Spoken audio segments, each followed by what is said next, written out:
کہ حضرت عبداللہ الحزنی آپ رحمۃ اللہ علیہ فرماتے کہ میں مدینہ شہر میں کھانا کھا رہا تھا تو میرے پاس ایک بلی آئی.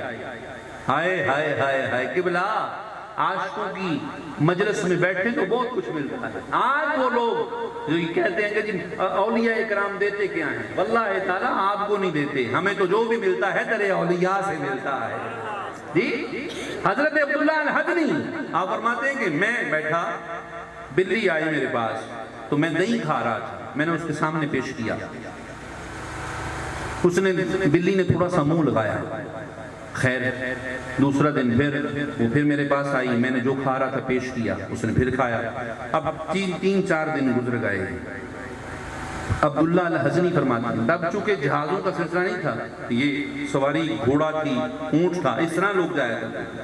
عبداللہ الحزنی فرماتے ہیں کہ میں نے نیت کر لی، حضور کے شہر کی بلی ہے، اپنے شہر لے جاؤں گا، اس کی خدمت کروں گا، اس سے پیار کیا کروں گا، حضور کے شہر کی نشانی ہے، تبرک ہے، اپنے شہر لے جاؤں گا. حضرت عبداللہ الحزنی فرماتے ہیں کہ 3 دن بلی آتی ہے، میں اسے کھانا ڈالتا ہوں، وہ کھاتی نہیں. اس نے کھانا چھوڑ دیا، اس نے پینا چھوڑ دیا.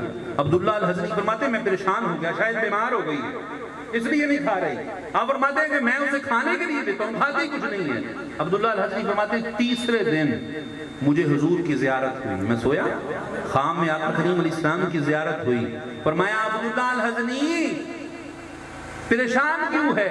عرض کی حضور آپ کے شہر کی بلی اپنے شہر لے جانا چاہتا ہوں. فرمایا عبداللہ حزنی اس خیال کو ترک کر دے، 3 دن سے وہ بلی میری بارگاہ میں عرض کر رہی ہے کہ اپنے امتی کو روکیے، میں آپ کا در چھوڑ کے کہیں نہیں جانا چاہتا. دوستان محترم، یہاں جہاں پر جانوروں کا یہ عالم ہو، اور میں نے صالحین میں سے وہاں پر بیٹھے ہوئے ایک صالح مرد فرما رہے تھے.